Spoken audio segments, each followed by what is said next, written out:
Modal realism is the view propounded by David Kellogg Lewis that all possible worlds are as real as the actual world. It is based on the following tenets. Possible worlds exist. Possible worlds are not different in kind from the actual world. Possible worlds are irreducible entities. The term actual world is indexical, i.e., any subject can declare their world to be the actual one, much as they label the place they are, here, and the time they are, now. The term possible world. The term goes back to Leibniz's theory of possible worlds, used to analyze necessity, possibility, and similar modal notions. In short, the actual world is regarded as merely one among an infinite set of logically possible worlds, some nearer to the actual world and some more remote. A proposition is necessary if it is true in all possible worlds, and possible if it is true in at least one. Main tenets of modal realism. At the heart of David Lewis's modal realism are 6 central doctrines about possible worlds. Possible worlds exist. They are just as real as our world. Possible worlds are the same sort of things as our world. They differ in content, not in kind. Possible worlds cannot be reduced to something more basic. They are irreducible entities in their own right.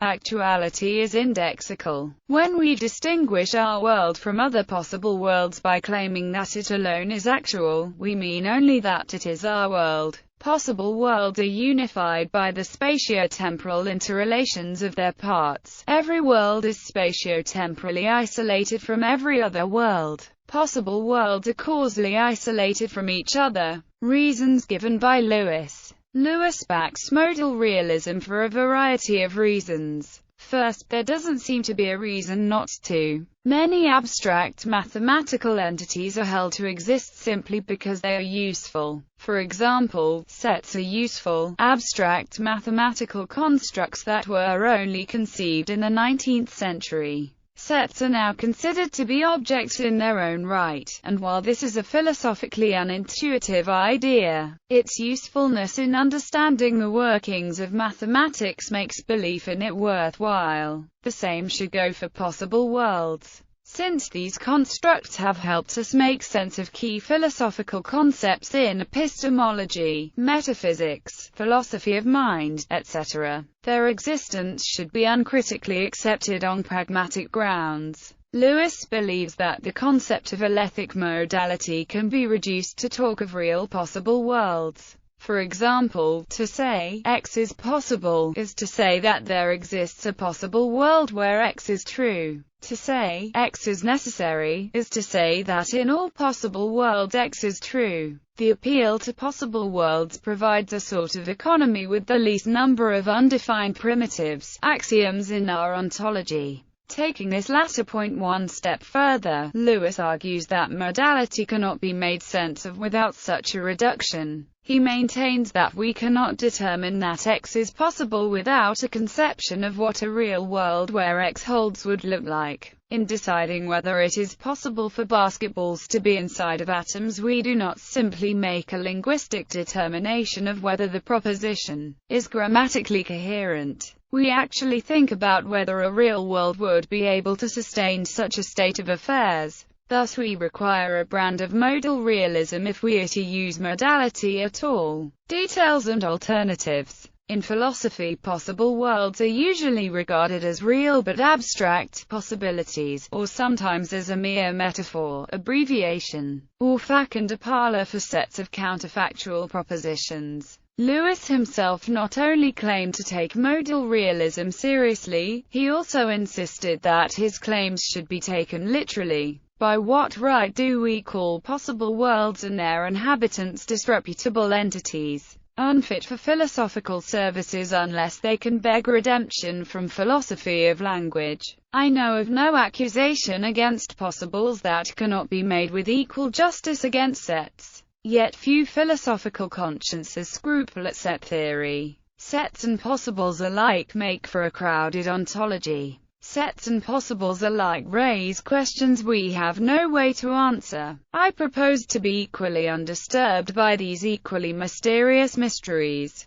How many possible worlds are there? In what respects do they vary, and what is common to them all? Do they obey a non-trivial law of identity of indiscernibles? Here I am at a disadvantage compared to someone who pretends as a figure of speech to believe in possible worlds, but really does not. If worlds were creatures of my imagination, I could imagine them to be any way I liked, and I could tell you all you wish to hear simply by carrying on my imaginative creation. But as I believe that there really are other worlds, I am entitled to confess that there is much about them that I do not know, and that I do not know how to find out. Criticisms. While it may appear to be a simply extravagant account of modality, modal realism has proven to be historically quite resilient. Nonetheless, a number of philosophers, including Lewis himself, have produced criticisms of extreme realism about possible worlds.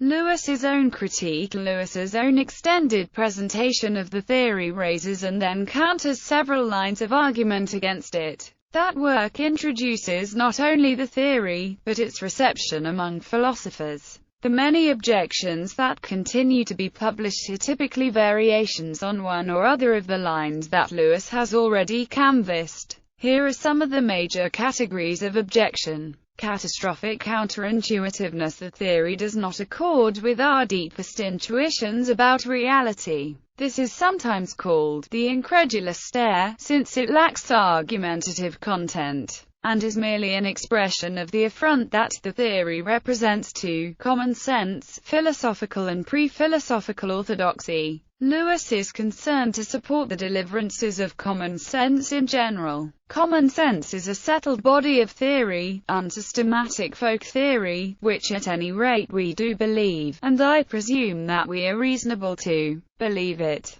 But most of it is not all of it. And Lewis finds that reasonable argument and the weight of such considerations as theoretical efficiency compel us to accept modal realism. The alternatives, he argues at length, can themselves be shown to yield conclusions offensive to our modal intuitions. Inflated ontology. Some object that modal realism postulates vastly too many entities, compared with other theories. It is therefore, they argue, vulnerable to Occam's razor, according to which we should prefer, all things being equal, those theories that postulate the smallest number of entities. Lewis's reply is that all things are not equal, and in particular competing accounts of possible worlds themselves postulate more classes of entities. Since there must be not only one real, concrete world, but many worlds of a different class altogether. Too many worlds. This is perhaps a variant of the previous category,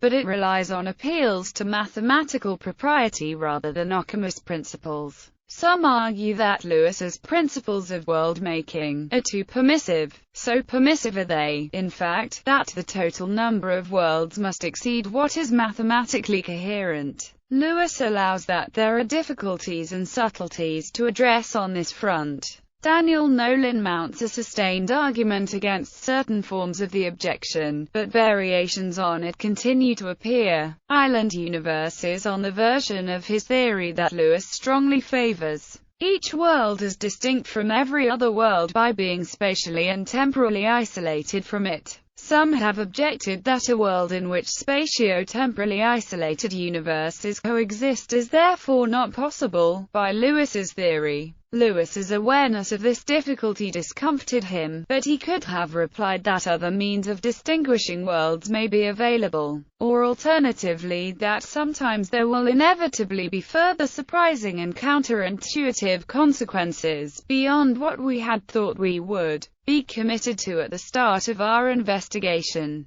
But this fact in itself is hardly surprising. Mathematical versus physical reality. Another criticism leveled against modal realism, specifically applied to the mathematical expression of it, Max Tegmark's ultimate ensemble, is that it equates mathematical reality with physical reality. Physical existence is something that we have some experience of. We probably can't define it, but, like many things we have difficulty defining, we know it when we see it. Mathematical existence is a far weaker thing, but much easier to define. Mathematical existence just means logical self-consistency. This is all that is needed for a mathematical statement to be true. A pervasive theme in Lewis's replies to the critics of modal realism is the use of two-quock argument. Your account would fail in just the same way that you claim mine would. A major heuristic virtue of Lewis's theory is that it is sufficiently definite for objections to gain some foothold, but these objections, once clearly articulated, can then be turned equally against other theories of the ontology and epistemology of possible worlds. He himself advances a more moderate realism about possible worlds, which he terms modal actualism. Imagines them is no less reasonable than believing in mathematical entities such as sets or functions. Kripke's response. Saul Kripke described modal realism as totally misguided, wrong, and objectionable. Kripke argued that possible worlds were not like distant countries out there to be discovered. Rather, we stipulate what is true according to them. Kripke also criticized modal realism for its reliance on counterpart theory, which he regarded as untenable. Bibliography. David Lewis, Counterfactuals. David Lewis, Convention. A Philosophical Study. David Lewis, On the Plurality of Worlds. Saul Kripke, Identity and Necessity. John D. Barrow, The Constants of Nature. Colin McGinn, Modal Reality. Stalnaker, Robert. Ways a World Might Be. Metaphysical and Anti-Metaphysical Essays. Oxford, Clarendon. ISBN 0-19-925149-5. Andrea Sochelli, Concrete Possible Worlds and Counterfactual Conditionals, Synthesis, 176, 3, pp. 345-56.